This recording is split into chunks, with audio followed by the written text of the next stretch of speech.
Odin, the All-Father of Norse mythology, presides over all with wisdom and authority. Sacrificing an eye for unparalleled insight, he wields the powerful spear Gungnir and commands the Valkyries who select fallen warriors for Valhalla. A god of duality, Odin embodies both the seeker of knowledge and the master of war, navigating the intricate balance between wisdom and strength. Is that you, Odin? Yeah. Master of war? Yeah, that's me. Pretty badass, right? Yeah, buddy. Pretty badass.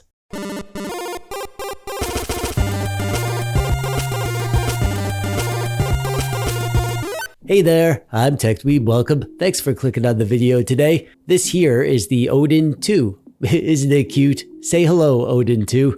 Hello, I'm Odin. Nice to meet you. Oh, come on, you could do better than that. Listen up, mortals. I may be cute, but I'm Odin, the All-Father from Asgard, reigning over the cosmos with wisdom and a sprinkle of thunderous might. Oh my god, you are adorable.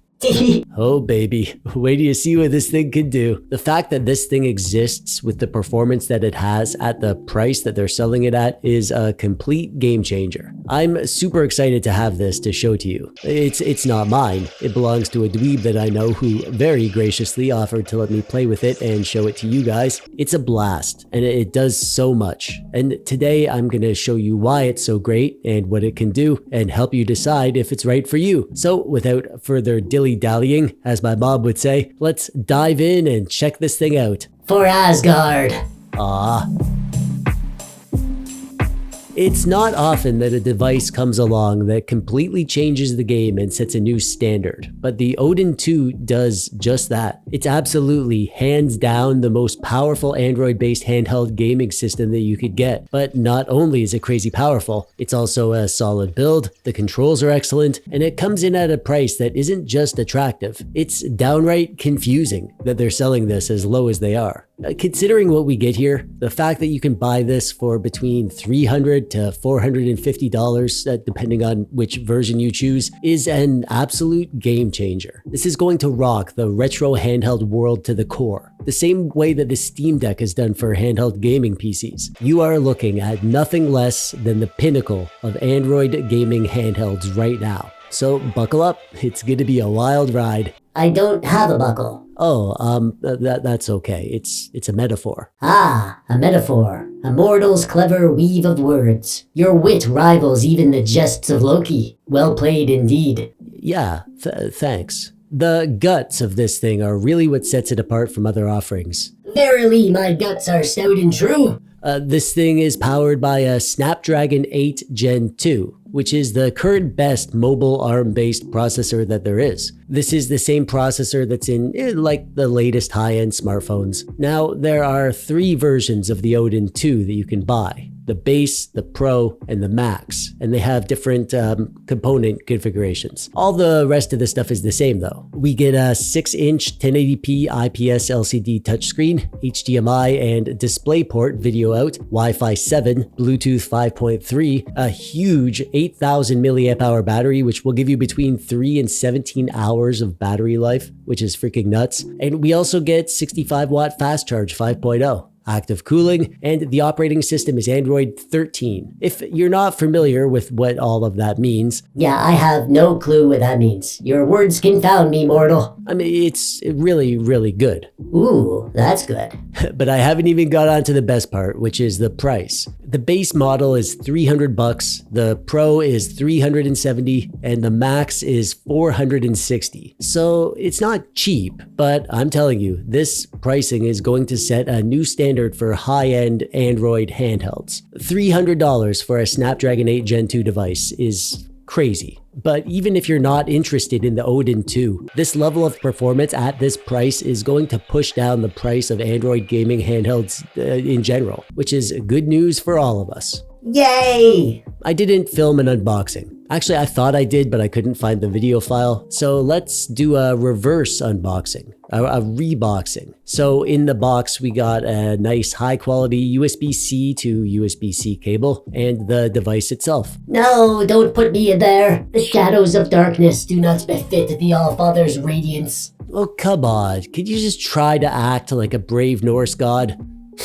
Okay. And then there's this little instruction word paper with all the specs and some hotkeys. And the whole thing gets closed up like this, like a little drawer. And the dweeb who bought this, who lent it to me, also bought the case. It's a very nice hardshell case with a great shape that's easy to grab. It really reminds me of the Tom Talk Steam Deck case. And we can put the Odin right in there. Let's get familiar with the Odin 2 and do a quick tour. On the front, we have two very nice Hall sensor analog sticks, the same style that's on the Retroid Pocket 2S, which I loved. They're sort of halfway between Switch sticks and full-sized controller sticks. And we have a D-pad, same style as on the Retroid products. Isn't that curious? Wait, are you trying to say? The D-pad is great. It has a solid pivot with a nice soft clicky feel, and it has no issues with diagonals. I love this D-pad. And the buttons are good. Same feel as the D-pad, soft click, and they're actually pretty small as buttons go. We also have start and select and two Android buttons, a back button and a home button, which I love to see. The bumpers are clicky and the triggers are analog with a good travel, and they are very sensitive, so you won't have any issue with these even in games where you need precise control.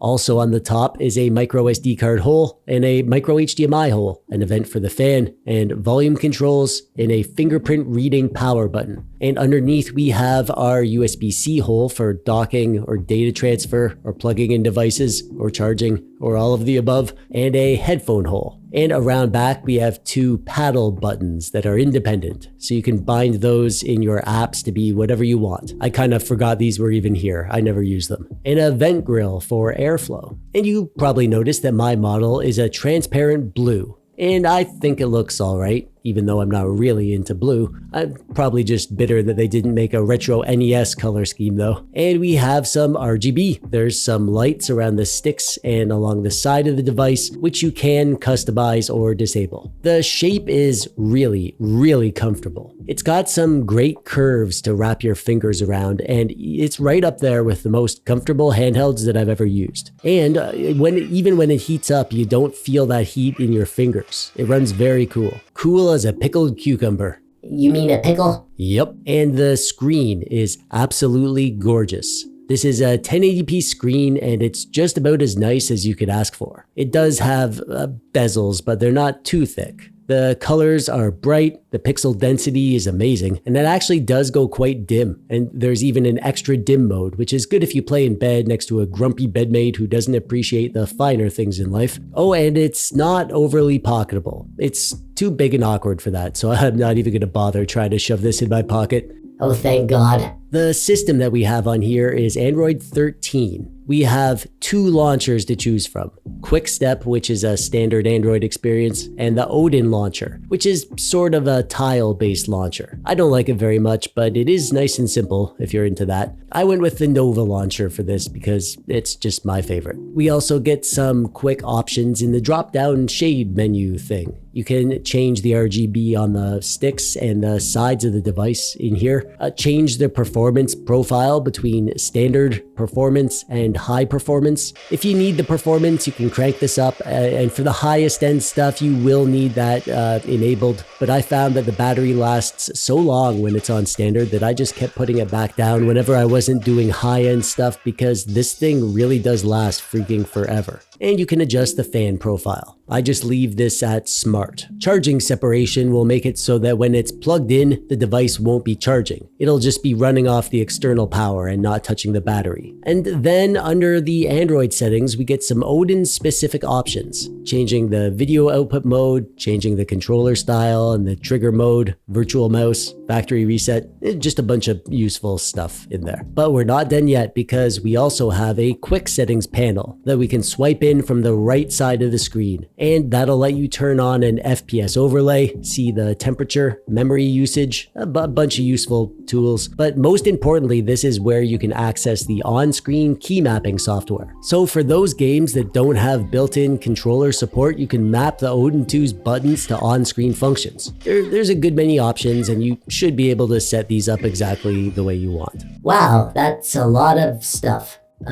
Can we play some games now? Yeah, in a minute. I just gotta... I am Odin, the Allfather, Lord of Thunder and Steel, and I demand that we play games right now. Oh, well, okay then. Let's play some games. Remember your place, mortal. I'll still beat you in Street Fighter. We shall see. Suck it, nerd. As good as all that stuff is, as good as the device looks, as good as it feels, as high quality as the screen is, those things are small potatoes compared to the best part about the Odin 2, which is the games. This thing is a monster when it comes to the games that it can play. We have enough power here to play everything. That's it. Everything you could ever want to play, you can play it. The limit here isn't the power of the device, it's the games themselves and the compatibility of the emulation. On the Odin 2, GameCube and PS2 are the easy stuff. You won't even need to worry about anything before those. Everything you want to play will run amazing. I gotta say how freaking nice it is to be able to play all this stuff without compromises and without a ton of tinkering. I'm a TechDweeb. I like the tinkering, but even for me, it was a breath of fresh air to be able to load up any GameCube game, any PS2 game, upscale them to 3x native and just play the games without constantly jumping back and forth to the menus to tweak the underclock or the resolution or whatever. The Odin 2 is the most plug-and-play device that I've ever used because it has the guts to do whatever you want without needing to optimize every little thing. I was playing some of the hardest GameCube and PS2 and 3DS games and it just handled everything without breaking a sweat. And they look absolutely amazing on this screen, upscaled like this. And then there's Switch. Switch emulation is the new hotness. Everyone wants to emulate their Switch games, and this device has the guts to handle whatever you throw at it. But the problem isn't the hardware, it's that the emulators themselves don't have the compatibility to run every Switch game well. I have the mainline version of Yuzu and the early access version of Yuzu and also the latest build of Skyline Edge, all running with the latest turnip drivers. And compatibility is kind of all over the place. Some games work better in one emulator or another, some games don't work in any, some games work but don't have good performance or visual glitches, some games work well but they have crashes.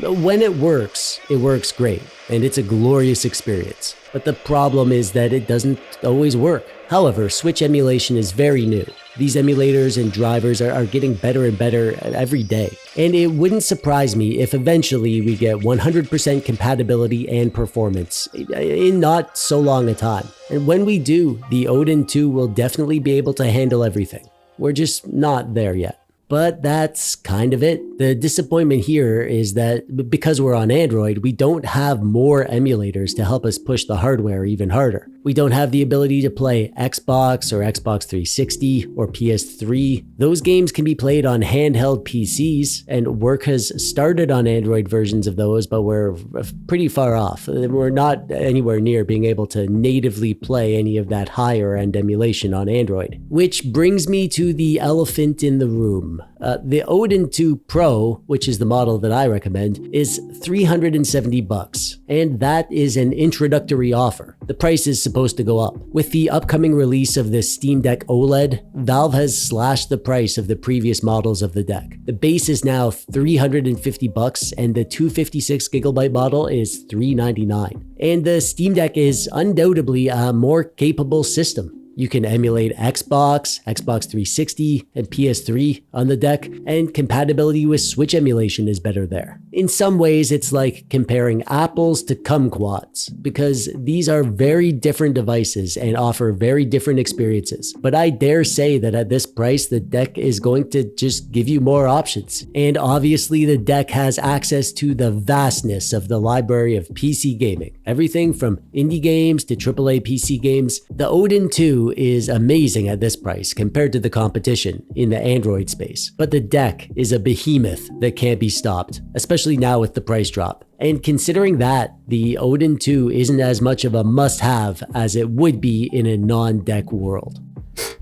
You don't like me. Okay, come on, Odin. I didn't say that. I like you. Really? Yeah, really. No word of a lie. The Odin 2 is the absolute pinnacle of what is possible on an Android device. Considering the sleek, small, lightweight form factor, the amazing screen, the phenomenal battery life, the Odin 2 is moving the goalpost. Every high-end Android device now has to compete with this thing. And that's going to completely change the retro handheld landscape. I'm glad it's here, and I'm excited to see what happens because of it. And that brings us to the end. Aw, really? Yeah, we gotta wrap up. But there are realms to conquer and games to explore. Yeah, but I gotta keep the video short, for the algorithm. By benign realms, the algorithm vexes even the mightiest of gods. Yeah, it tends to do that. But don't worry, Odin. I'm sure we'll see you again here real soon. Ah, your words bring solace, mortal. May our paths cross again. Okay. If you like this video, then check out this video, my review of the Pimax Portal, another very powerful Android handheld that I did like. There's a link on the screen right now and at the top of the description below. And you can go watch it now because we're done. I'm TechDweeb. Thanks for watching. Bye-bye. Yeah, bye.